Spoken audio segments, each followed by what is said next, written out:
Olá galera, meu nome é Manuel, sou professor de Geografia e YouTuber e estamos aqui para mais um vídeo. O tema do vídeo de hoje é Geografia. Isso serve em primeiro lugar para fazer a guerra. Mas antes de entrar no tema do vídeo de hoje, eu vou fazer aqueles pedidos de sempre. Deixe o seu like, se inscreva no canal e ative o sininho, pois dessa forma você me ajuda a chegar a um número maior de pessoas. E também gostaria de agradecer as pessoas que estão me apoiando lá pela campanha do Apoia-se. Seu apoio é fundamental para a continuidade do canal. Vamos lá?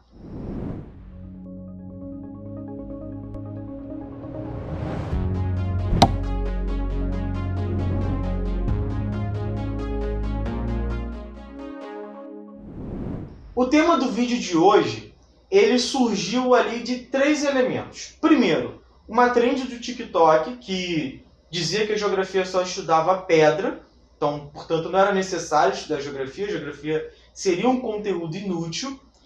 E os dois últimos são 2 elementos de coisas que aconteceram no mundo nos últimos dias, vamos dizer assim, nas últimas semanas. A primeira é o evento extremo, né, a tragédia que ocorre em Petrópolis, né, que vai matar dezenas de pessoas e vai fazer com que a cidade tenha boa parte de sua infraestrutura destruída, né, além de casas, etc.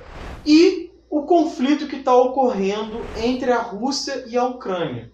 Então, muita gente começou até a compartilhar, né, dizendo, olha, a reforma do ensino médio pretende retirar tempo de História e Geografia, e a História e a Geografia é extremamente importante para compreender o conflito entre a Rússia e a Ucrânia, obviamente, não cair em fake news, não cair em análises muito rasas, não cair em análises racistas, como a gente tem visto em muitos lugares. Então, por conta disso tudo, eu resolvi fazer um vídeo falando sobre para que a geografia serve. E para fazer esse vídeo, eu precisei voltar lá no autor clássico da geografia, e quem é professor de geografia ou quem está fazendo geografia provavelmente já leu esse autor, já escutou o nome desse autor, que é o Yves Lacoste, que escreveu esse livro aqui, A Geografia, isso serve em primeiro lugar para fazer a guerra. O Yves Lacoste ele escreve esse livro ali na década de 70, ou seja, num período em que o mundo havia passado por uma série de conturbações sociais. Então era um momento em que o mundo estava passando por uma série de contestações sociais. Então a gente teve lá o Maio de 68, que foi uma série de manifestações ao redor do mundo. A gente teve a eclosão dos movimentos das mulheres, dos movimentos negros, os Black Panthers principalmente. Aqui no Brasil também a gente vai ter um movimento negro, né, principalmente lá no movimento negro unificado, retomando uma série de pautas. Então o mundo está vivendo um período de intensa contestação, mas não só isso. É um mundo que também vive um período bastante conflituoso, com as guerras de descolonização anticoloniais na África, com a guerra anticolonial no Vietnã, primeiro contra a França, depois contra os Estados Unidos. Então o Yves Lacoste ele observa tudo isso e percebe o seguinte, olha, a geografia de hoje tem muito pouco a contribuir para isso tudo, para compreender isso tudo que está acontecendo. E para o Yves Lacoste, a principal causa disso é a ausência da política dentro da geografia. O Yves Lacoste percebe que a geografia, desde o seu processo de consolidação enquanto uma ciência acadêmica, deixa de ter o elemento político dentro das suas análises.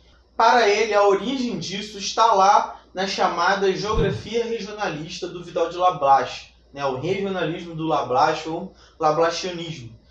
O que é isso? O Vidal de Lablache é um geógrafo francês que funda a escola regionalista. Ou seja, funda uma geografia que tem uma característica extremamente descritiva e que parte justamente dessas regionalizações que ele faz para descrever os lugares. Então o Yves Lacoste ele critica muito o Vidal de Lablache, por quê? Para ele, Lablache afasta a política da geografia com a intenção de tornar a geografia uma ciência aceita naquele período. Por quê? Porque afastando a política da geografia, ele afastava também a influência de autores como Hatzel, que é um alemão lá do período do pan-germanismo, que vai criar o conceito de Leberhau. E provavelmente minha pronúncia está incorreta porque eu não falo alemão.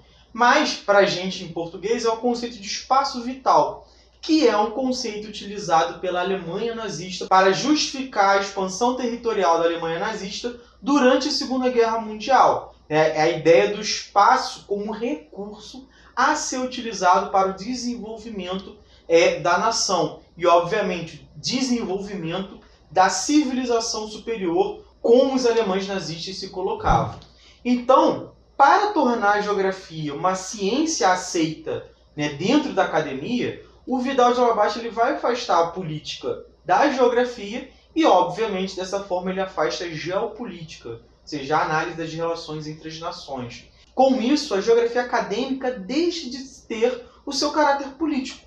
A geografia se torna simplesmente uma ciência da descrição, ou seja, o papel do geógrafo é descrever o espaço geográfico e, obviamente, descrever as regiões geográficas.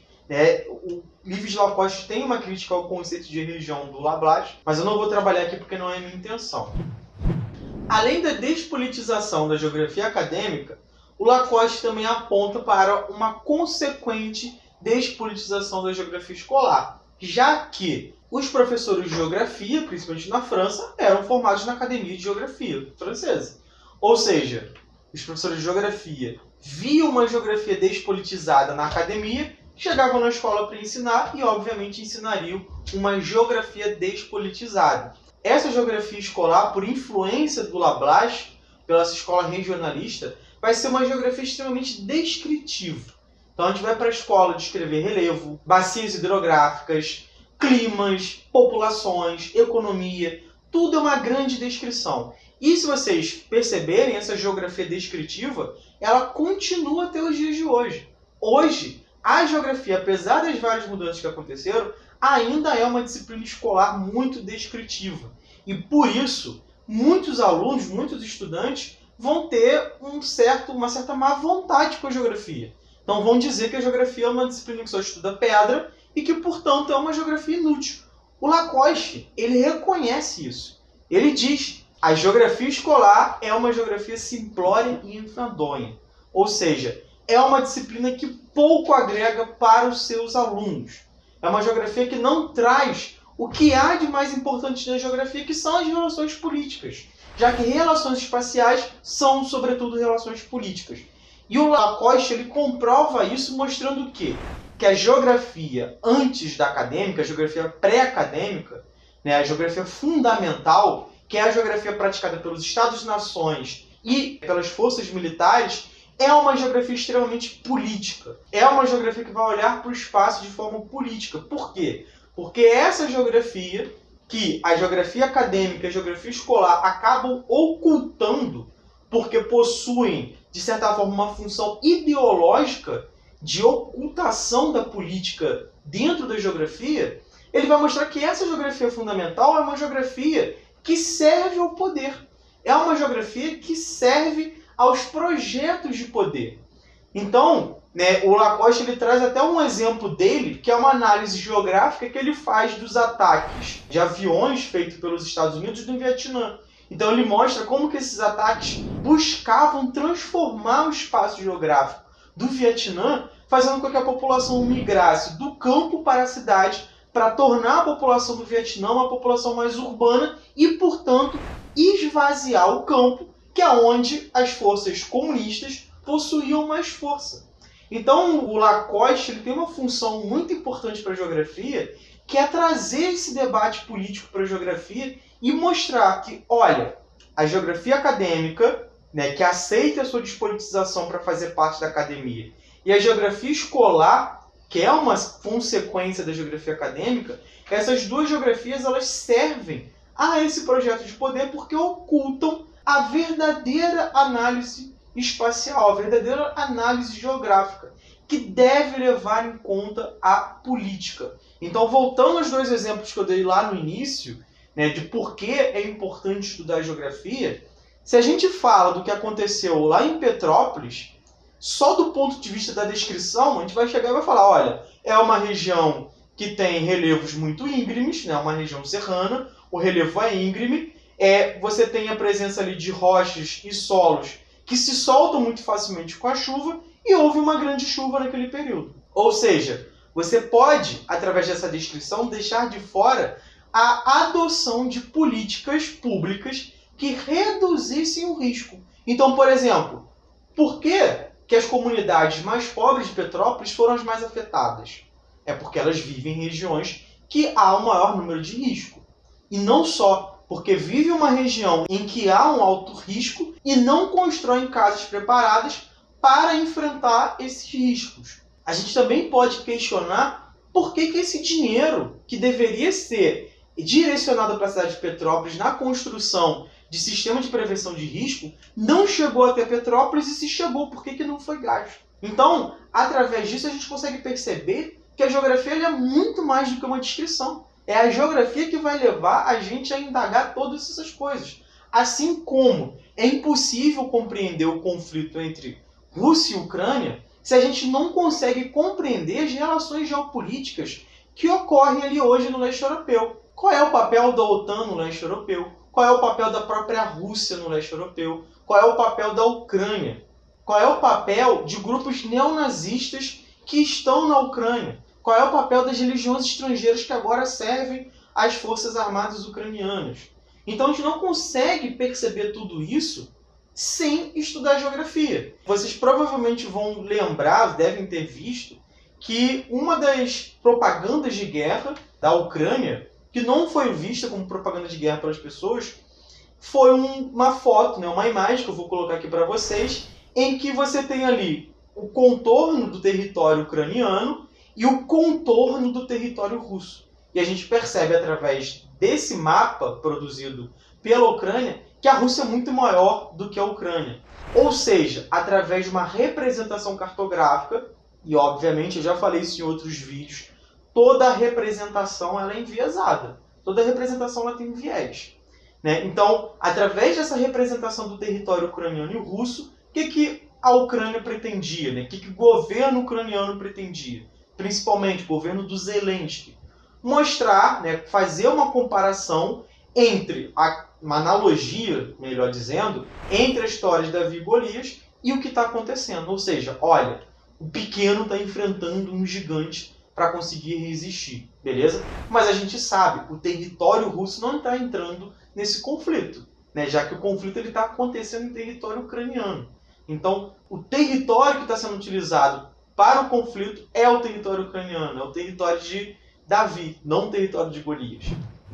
Bom, gente, então antes de encerrar esse vídeo, eu convido principalmente os professores de geografia, quem está fazendo faculdade de geografia, ler esse livro e principalmente ler mais de uma vez ao longo da sua vida. Não leia uma vez e deixe ele para lá. Porque eu peguei esse livro para ler antes de entrar para a faculdade, li, não entendi quase nada. Li ele quando já estava na faculdade, entendi algumas coisas e li agora. E assim, foi uma luz para mim. Esse livro trouxe muita coisa para compreender a geografia, para compreender os problemas da geografia e principalmente para compreender o que está acontecendo agora na Ucrânia e na Rússia. Antes de fazer aqueles pedidos de sempre, eu vou fazer um outro pedido. Eu vou pedir para vocês comentarem nos comentários por que vocês acham a geografia importante. Principalmente os professores de geografia e os estudantes de geografia. Me digam por que vocês acham a geografia importante e para que a geografia de vocês serve. A que projeto a geografia de vocês serve. Bom, e aí fazendo aqueles pedidos de sempre, deixe seu like, se inscreva no canal e ative o sininho, pois dessa forma você me ajuda a chegar a um número maior de pessoas. E lembrando sempre que eu estou com minha campanha lá no Apoia-se e você pode apoiar com qualquer valor e financiar a continuidade desse canal. Beleza, gente? Até a próxima!